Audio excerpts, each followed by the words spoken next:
The drivers here are vanilla. Like, honest to God, they are vanilla. And everyone... You say that, though, when coming back to Australia, you said that it felt like you're in a time warp. Yep. And now you're getting silent. You get hate for being vocal. Yep. But I actually like that, But for you to say that you've come back and you've noticed that means that it's not like that in the States. So is that why we're seeing drivers that are vanilla? Because I know personally I was afraid to do this podcast. I spoke to Shane about it last year. He wouldn't do it. I wanted to, but I was afraid to do it because every time I said something, someone thought I was trying to do it for my own gain. And I thought the best opportunity now is because I'm co-driving with Will, I can have these conversations and there's no personal gain there. If anything, I'm just trying to, I'm a fan watching on race weekend, so I can give my perspective on what it was like on TV.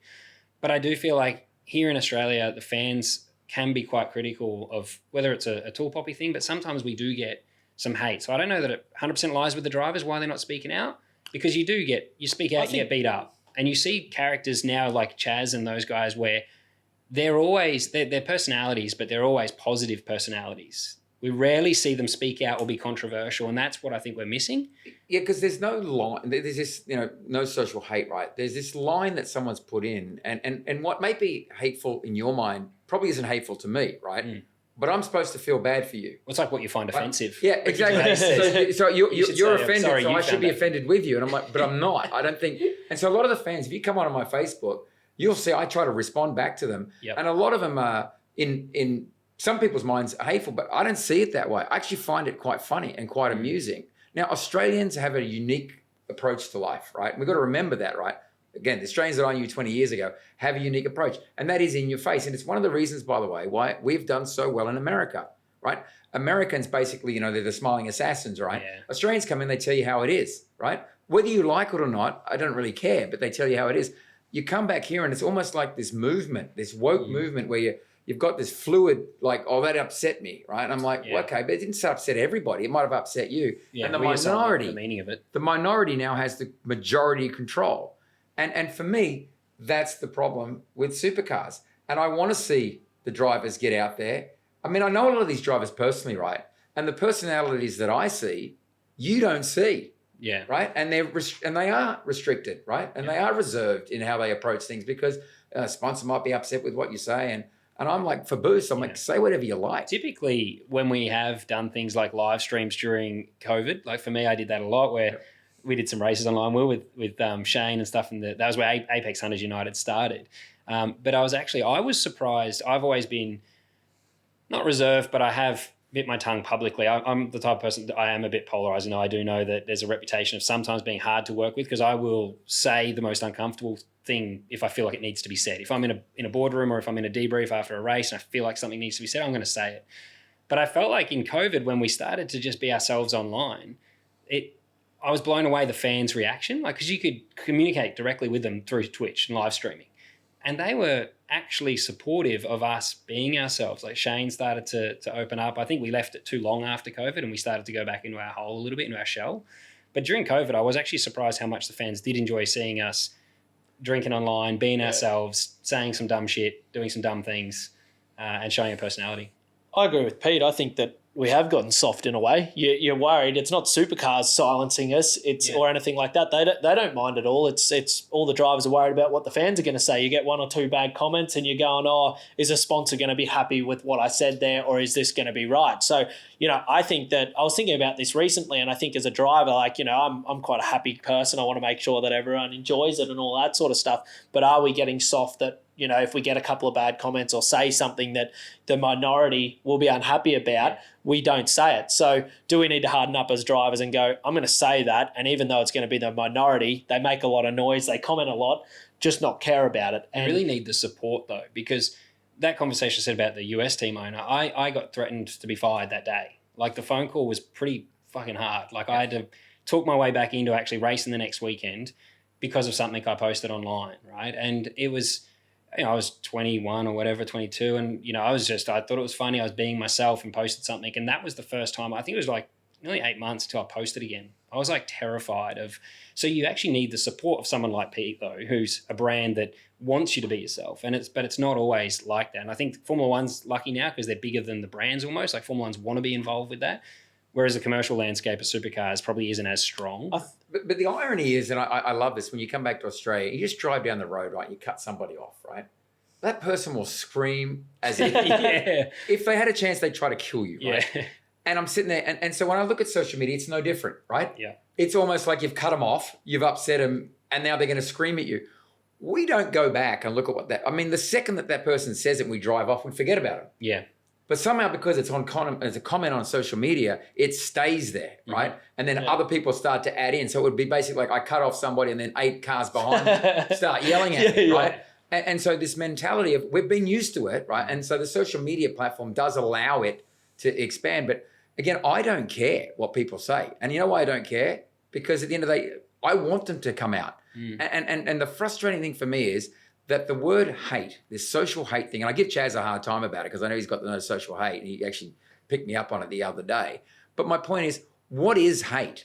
Is if I disagree with you and I call you an idiot and I think you're stupid, is that really hate? No, it's not, right? If you're physically violent to somebody, if you threaten somebody with physical violence or you threaten to hurt them, but if you just say something like, I think you're a dickhead or you're a fucking idiot, that's not hate. 9 times out of 10, they might be right. I said, I actually, because the no social hate thing, like I appreciate what he's trying to do there, but I don't think it's an achievable goal at all. But in fact, I think it waters it down. I think it waters down the real hate because people throw that at me all the time, right? They're like, no social hate. And I'm going, that's not hate, mate. So they throw it at you. And I say, all you're doing is you're watering it down for the people who truly are getting hate, right?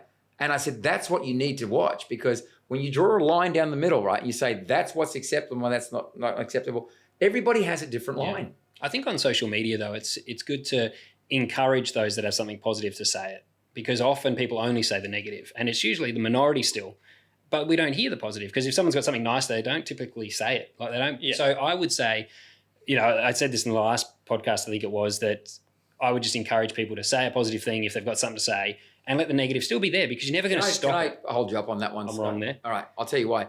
Have you ever gone onto a Yelp review or these reviews? Yeah. People who are positive don't normally say they're positive because they're happy. True. People that go on these things are the people that are negative, right? And so when you go into a forum... A good argument in a comment section is always good. When you've got someone debating... a good debate, that's fine. I love that. But that's what I'm saying. Know that most people come on because they're angry. Yeah. They're not coming on because they're happy. And so this whole concept of like, I read the Yelp reviews, right? And you sit back and people are like, shit, there was this, there was that. And I'm like, people don't go on. Like I go to restaurants, you guys go to restaurants, you go to places. You're always happy. The only time you get online, if you're on an airline, is when you've had a shit experience. That is just true. Remember that the forum and the platform is designed for people to vent negative. Yeah. Right. And so that's all I say is if you want positive, I'd suggest you go to the Himalayas. Hang out with the monks. So if Pete's saying something negative, we know what his mood's like. Don't call him and ask him for money. Yeah. He's on social media. Don't call him and ask him. By the way, my anger lasts for about 30 seconds. I mean, even if I have a fight with somebody and I have a disagreement, I'm exactly the same.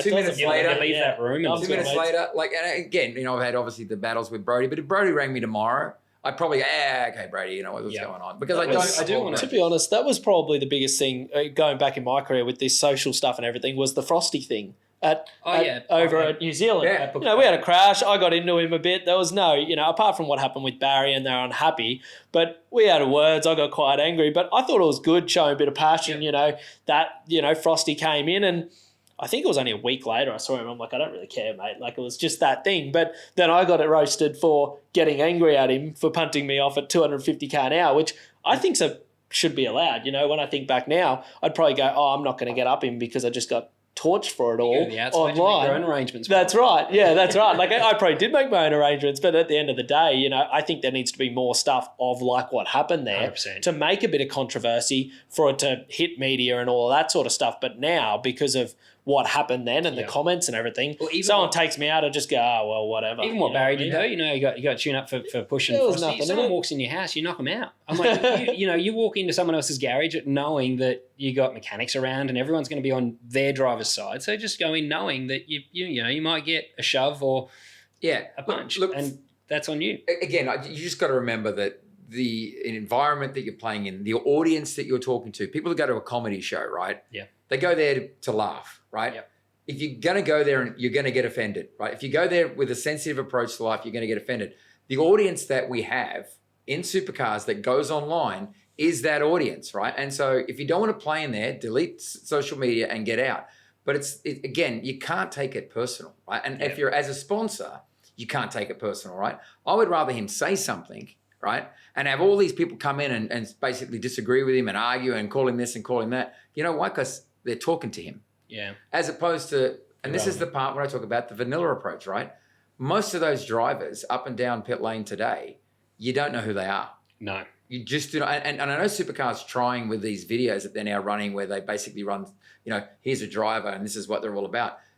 But that's boring. It's like watching a doco, right? On a person you're not interested in.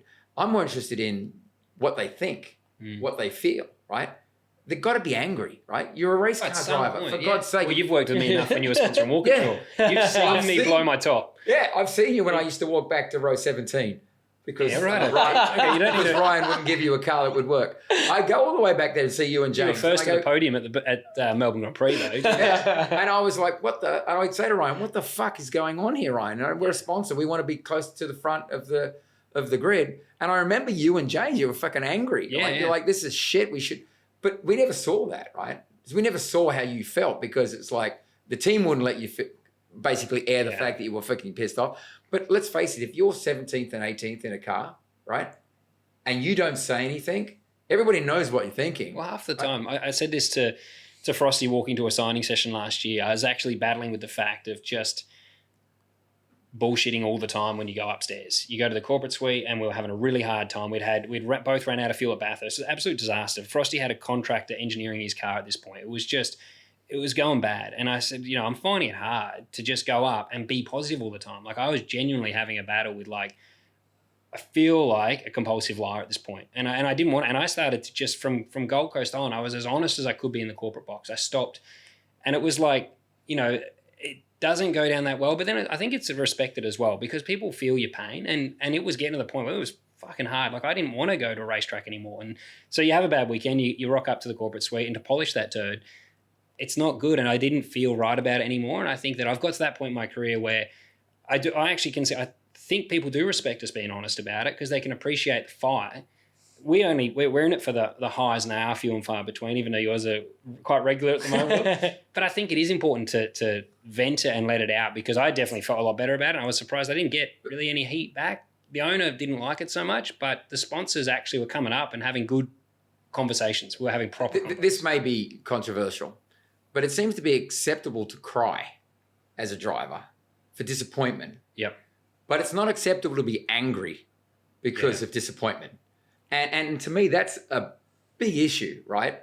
That, poor driver, he didn't get one and he's tearing up in the background and everyone's like, and I'm like, that's acceptable. Now, 20 years ago, that wasn't acceptable.